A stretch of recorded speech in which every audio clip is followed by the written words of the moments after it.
ఈ విషయంపై ఇక మాట్లాడక తప్పదు. ఒకసారి ప్రయత్నించి చూస్తాను.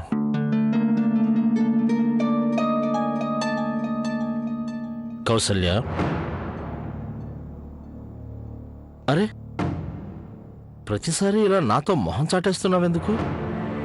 కౌసల్యాదేవి, నీతోనే నేను మాట్లాడుతోంది. నోరు తెరిచి కొంచెం జవాబిస్తే మంచిది. అయినా ఇంకెంతకాలం ఇలా ప్రవర్తిస్తావు?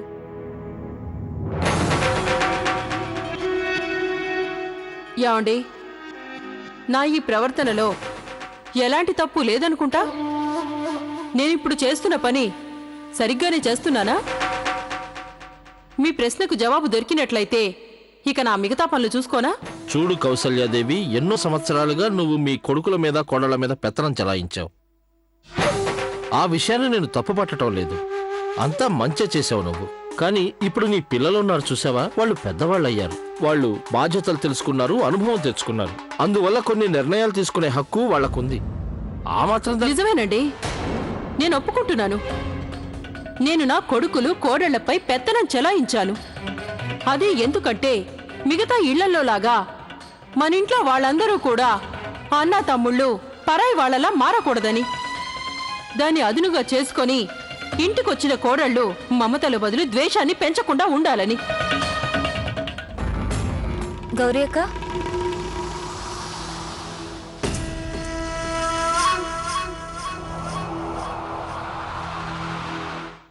గౌరీ అక్క, ఏం ఆలోచిస్తున్నారు? ఇంతకు ముందు అత్తయ్య గారు లవ్లీ గురించి ఏదో చెప్పబోతూ ఆగిపోయారు. అసలు ఆవిడ ఏం చెప్పాలనుకున్నారు? అవును, అత్తయ్య గారు ఏదో చెప్పాలని ప్రయత్నించారు. భగవంతుడా, ఆ దేవుడు దయవల్ల అత్తగారు మనసులో మాటను ఆపేశారు. లేదంటే ఈ ఇంట్లో పెద్ద తుఫానే వచ్చుండేది. మీనాక్షక్క, ఏంటా తుఫాన్? అది నా నోట్లోంచి ఈ మాట ఎందుకు వచ్చింది?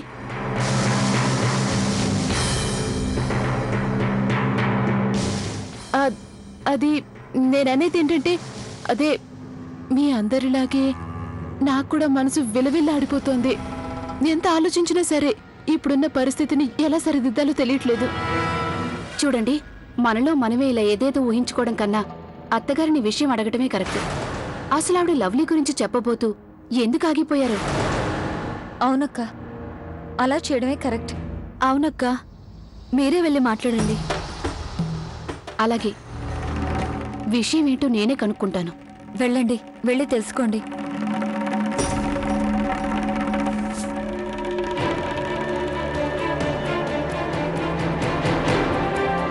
ఇప్పుడు గౌరక్కని వెళ్లకుండా ఎలా ఆపాలి?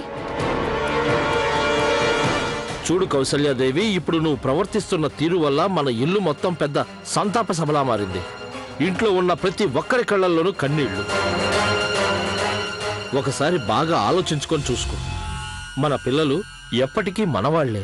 మనం చేసే చిన్న చిన్న పొరపాట్ల వల్ల వాళ్ళను ఎంతగానో బాధ పెట్టిన వాళ్ళం అవుతాం. ఇప్పుడు పెడుతున్నాం కూడా. ఏమండి,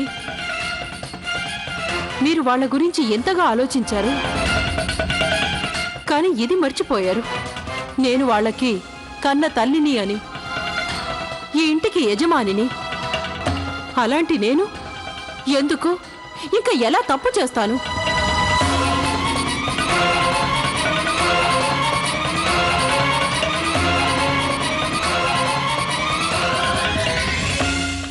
ముందేమో ఆ లవ్లీ నా బిడ్డని నా నుంచి దూరం చేసింది. ఇక ఇప్పుడు నా పతిదేవుడు కూడా తన తరపునే మాట్లాడుతున్నాడు.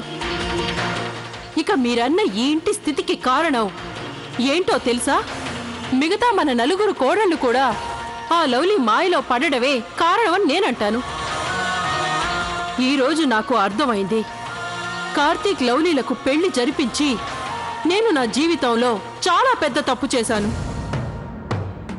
ఇక నేను పెళ్లి చేశాక ఇంత తెలిసి తనకి నేను మిగతా నలుగురు కోడళ్లలా ఉండేలా ప్రయత్నిస్తున్నది ఎందుకంటే కేవలం కార్తీక్ కోసమే. ఎందుకంటే మన కార్తీక్ ఈ వాతావరణంలోనే పుట్టి పెరిగాడు. నేనేమనుకున్నానంటే నా కోడళ్ళు కూడా ఆ పిల్లను మార్చేందుకు నాకు సహకరిస్తారని. కానీ దురదృష్టవశాత్తు అంతా తలక్రిందులైంది. నిజానికి నాకు విషయం ఎంత ఆలోచించినా అర్థం కావట్లేదు. ఎంత తెలివిని ఉపయోగించి ఆ లవ్లీ నా కోడళ్ళందరినీ తన వశం చేసుకుందా అని.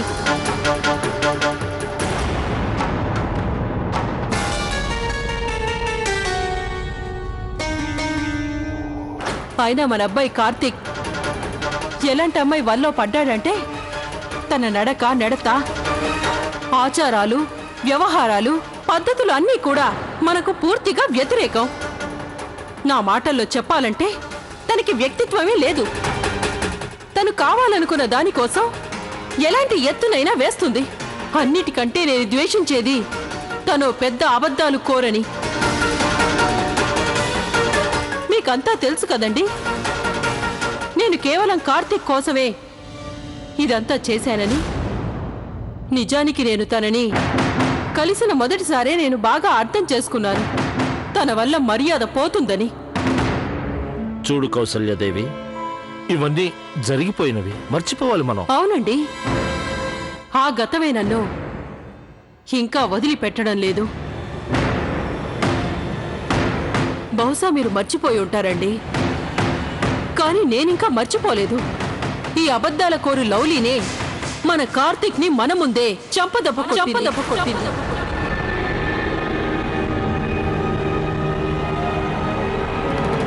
అయినా కూడా వాళ్ళిద్దరి మధ్య ఎలా ప్రేమ పుట్టిందో దీన్ని ప్రేమంటారా అండి?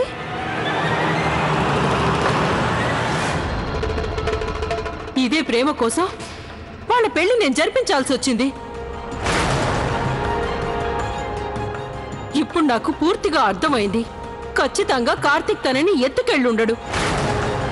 ఇంకా తన ప్రతి అడుగుని గమనించిన నాకు తనే ఖచ్చితంగా మన అబ్బాయి కార్తీక్ ని మాయ చేసి ఎత్తుకెళ్ళి తను పెళ్లి చేసుకుందాం అనుకుంది.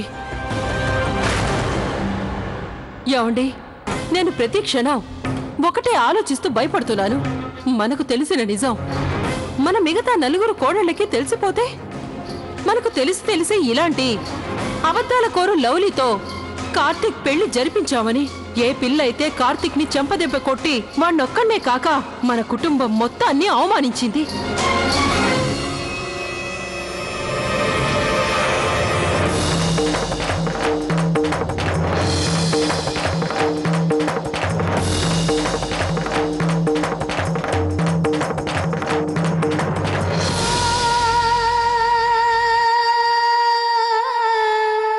మీ అబ్బాయిని అడగండి.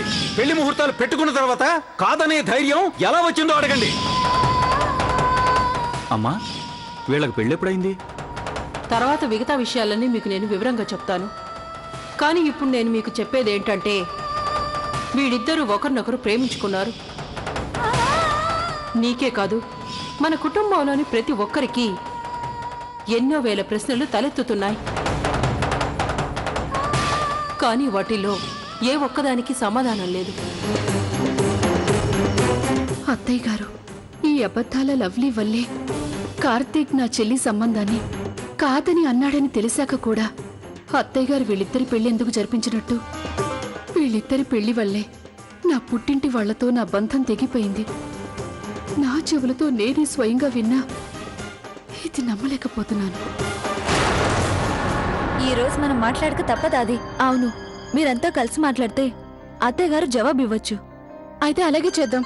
అత్తయ్య గారు కిందకు వస్తారు కదా, అందరం కలిసే మాట్లాడదాం. అదే కరెక్ట్.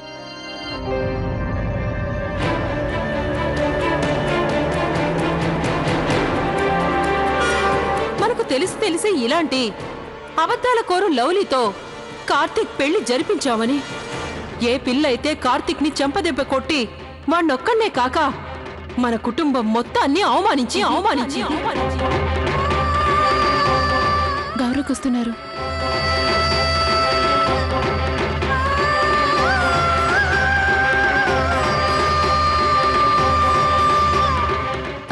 గౌరక్క, మీరు అత్తయ్యతో మాట్లాడారా?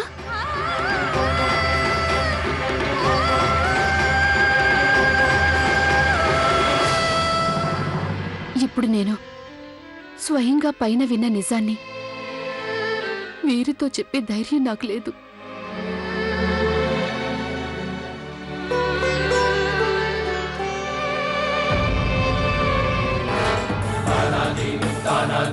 అదిగోండి అమ్మగారు వస్తున్నారు.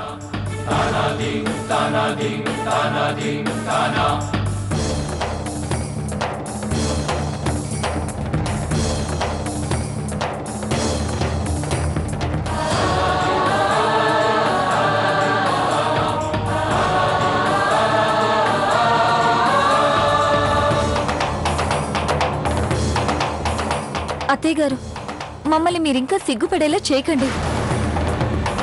మీరు ఆ డస్టర్ నాకు ఇవ్వండి, నేను తుడుస్తాను. అది అత్తయ్య గారు, వాటిని అలా వదిలేయండి. ఆ పనులన్నీ మేము చేస్తాం. నేను చెప్పాను కదా మీరే పని చేయాల్సిన అవసరం లేదని.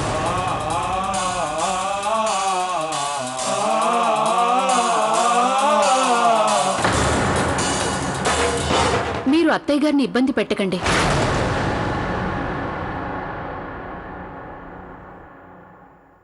వారెవరి మాట వినరు, ముఖ్యంగా మన మాట.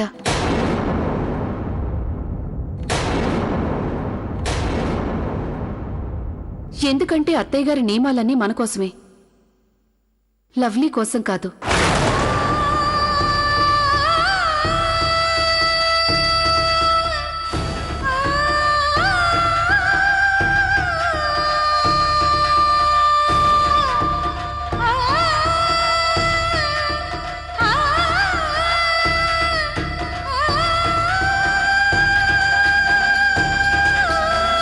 నువ్వెందుకు ఇలా మాట్లాడుతున్నావు గౌరీ?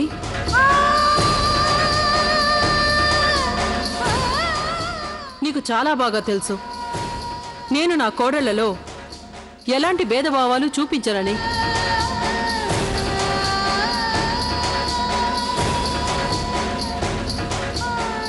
గౌరీ, అమ్మతో మాట్లాడే విధానం ఇది కాదు. నువ్వేం మాట్లాడుతున్నావు నీకు అర్థమవుతుందా? నేనేం మాట్లాడుతున్నానో నాకు బాగా తెలుసండి. గత 10 సంవత్సరాలుగా నేనింట్లో అందరి మాటలు విన్నాను.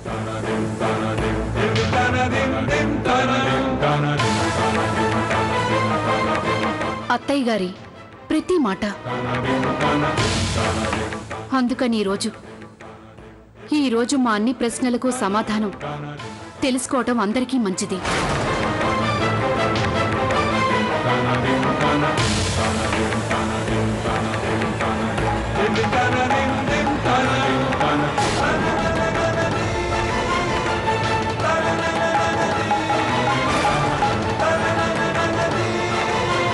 అమ్మాయి గౌరీ, అసలు నువ్వు ఏం మాట్లాడాలనుకుంటున్నావో అది సూటిగా చెప్తే బాగుంటుంది. అదేంటో నిర్భయంగా చెప్పు.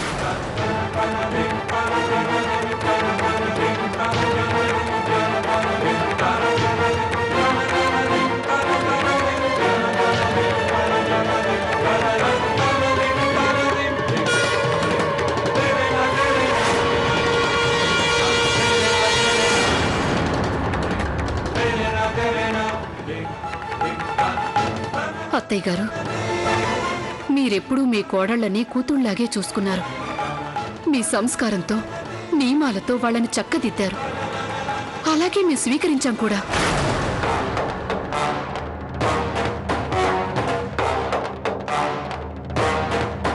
అయినా మీరింత పెద్ద నిజాన్ని మీ కుటుంబ సభ్యుల నుంచి ఎందుకు దాచారు? కార్తీక్ ని చెంపదెబ్బ కొట్టినా ఆ అబద్ధాల కోరు లవ్లీ నేనని ఎందుకు చెప్పలేదు? ఆ అబద్ధాల కోరు లవ్లీ నేనని ఎందుకు చెప్పలేదు? ఆ అబద్ధాల కోరు లవ్లీ నేనని ఎందుకు చెప్పలేదు?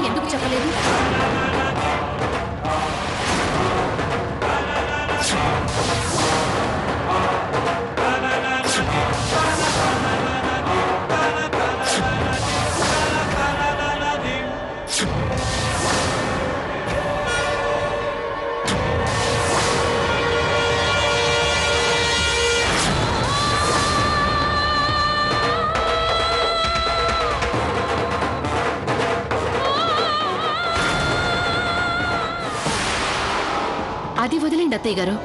మాలో ఎవరికీ చెప్పలేదు. మాలో ఎవరిని అడగకుండా ఎవరికీ చెప్పకుండా లవ్లీతో కార్తీక్ పెళ్లి ఎందుకు జరిపించారు? చెప్పండి అత్తయ్య.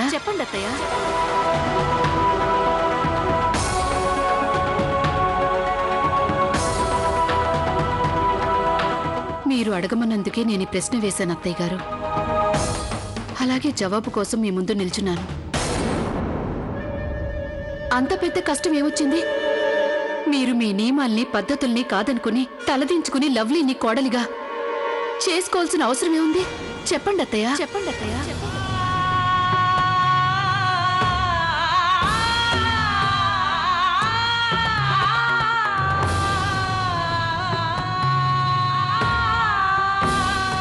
అత్తయ్య గారు, మీరే కదా నిర్ణయించుకున్నారు మీ 5వ అబ్బాయి కార్తీక్ కోసం సుగుణాల రాశిని కోడలిగా తీసుకురావాలని. అలాంటి మీరు లవ్లీని 5వ కోడలిగా ఎందుకు స్వీకరించినట్టు?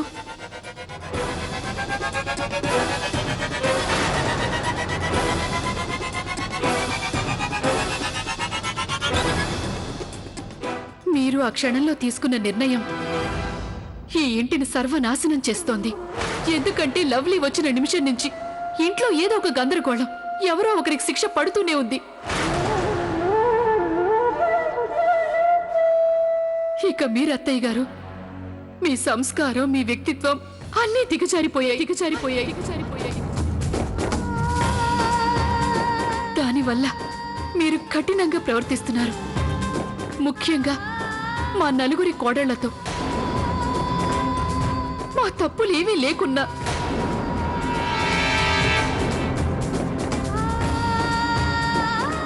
ఎంతవరకంటే అత్తయ్య గారు, మీరు పసిపిల్లలు కూడా వదిలిపెట్టడం లేదు.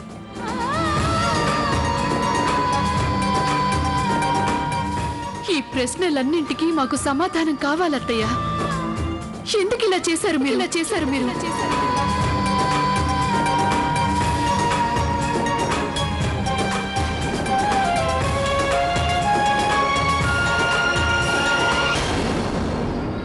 మీ అందరికీ ఇది బాగా తెలుసు అనుకుంటా. మన ఇంట్లో ఏ ఒక్కరిని కూడా ఇబ్బంది పెట్టాలనే ఆలోచన నాకు రాదని, నా నియమాలు పద్ధతుల్ని ఏనాడు నేను దాటిపోనని, జరిగినవన్నీ కూడా అవి అనుకోకుండా జరిగిపోయాయి. అనుకోకుండానా?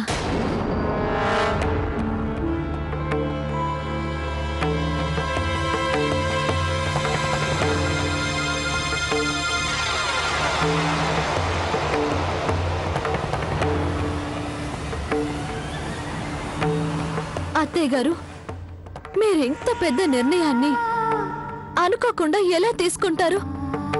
అత్తయ్య, మీకు బాగా తెలుసు మా అందరికీ మీరే ఆదర్శమని. అత్తయ్య గారు, మీరు నా విషయంలో ఏమాత్రం సర్దుకుపోలేదు. అది కూడా పొరపాటుగా. నా దగ్గర కేవలం 500 రూపాయల లెక్క తగ్గిందని.